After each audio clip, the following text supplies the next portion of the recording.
Yeah, no, Ukraine, Bakhmut is over 75% of Bakhmut is under Wagner control at this point. I think that may have even changed that will probably have changed by the time we publish this podcast.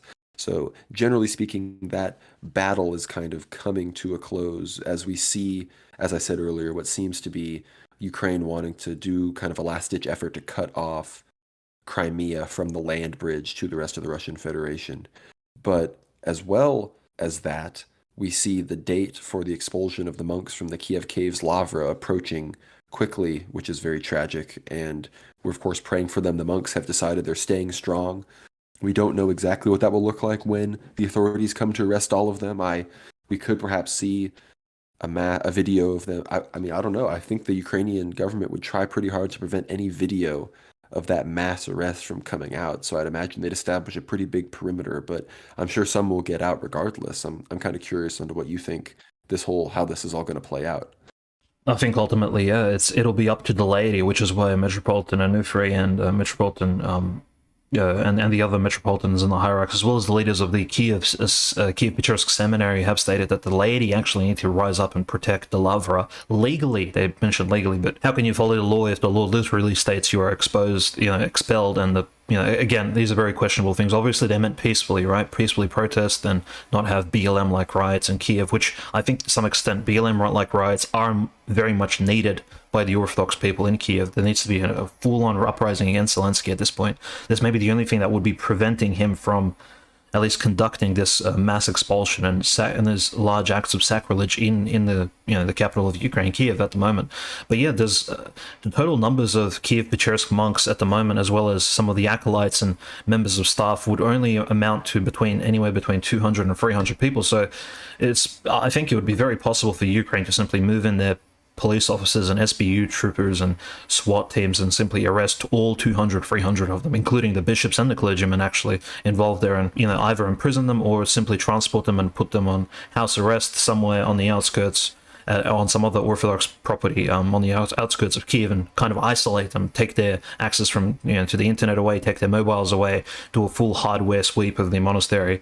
Of course, find all these evil Russian brochures that reference certain events, in the past, and pre-revolutionary Russian imperial books that mention Ukraine as a member of Russia, etc., and kind of take that and use it in a propaganda piece, publish it both in English and Ukrainian, and turn more Ukrainian people, especially those brainwashed by this propaganda, against the Orthodox Church in Ukraine, which of course is a branch of the Russian Orthodox Church ultimately, which frankly that's the main church they want to destroy at this point.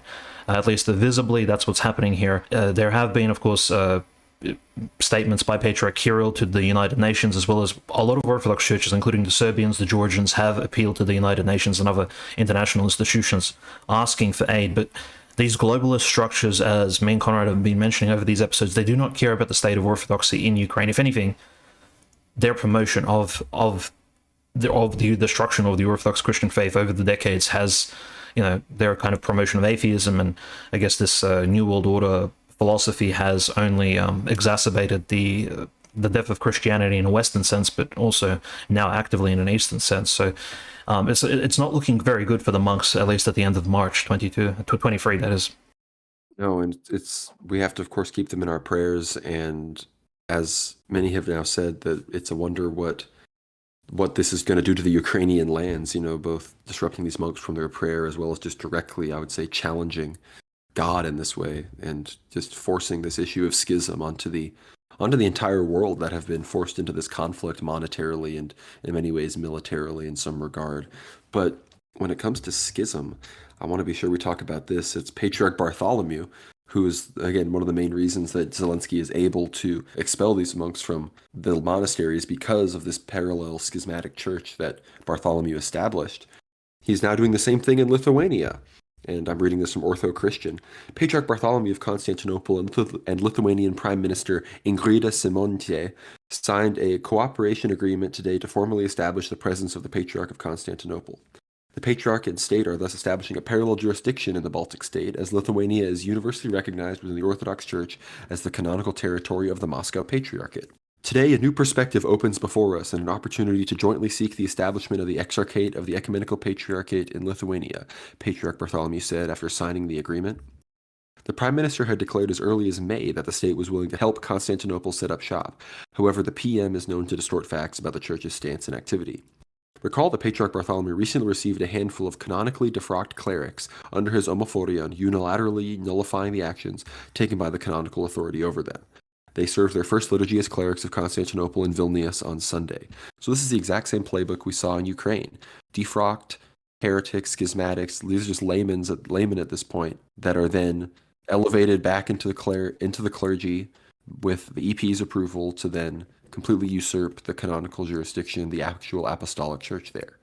And what this seems to also be happening with the full support of the State Department. I mean, it's literally happening with the Prime Minister of Lithuania, who is literally just a puppet of the United States government. So I think, I mean, am I a conspiracy theorist for saying that Patriarch Bartholomew is a State Department puppet? I don't think so.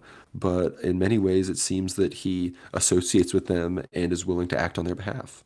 Part of me even thinks it's even more insidious than that, and even it's desperately malicious. I think none of us actually saw in 2018 when the schism first began, when this simulacrum, schismatic, heretical, anti-Christian church in Ukraine was established, this fake church, essentially. Nobody really knew why Bartholomew exactly was doing these actions, because there was no particular pretext, nor was anybody actually asking for it, and the membership of the church was incredibly small. But now we see in 22 and 23 exactly how the anti-Christian state of Zelensky, Poroshenko, those parties, those people in charge of Ukraine, as well as NATO, act upon the creation of the simulacrum, because they can simply replace the original church by destroying it, sanctioning it, persecuting it with this fake. And so this fake was created 4 years ago, a while back, long enough to where nobody really remembers, nobody really cared about Ukraine, couldn't even point to it on the map.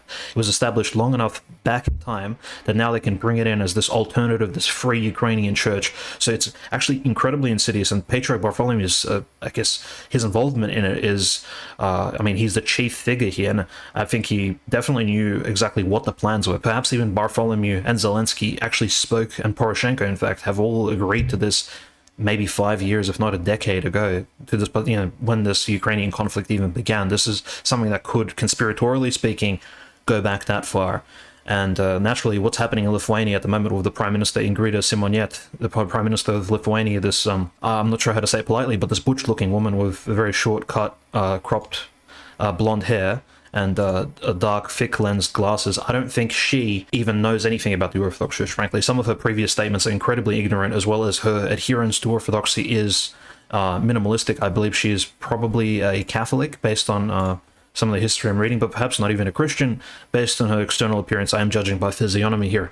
Now, she did say, of course, the ecumenical patriarch sacrificially offers itself to the service of the Orthodox faithful in Lithuania. It is an exceptional honor for us. It is natural and human that as Russia began its full-scale aggression in Ukraine, with the open and active support of the Moscow Patriarch Kirill, some Lithuanian Orthodox can no longer in good conscience remain part of the Moscow Russian Patriarchate, she reported to Reuters.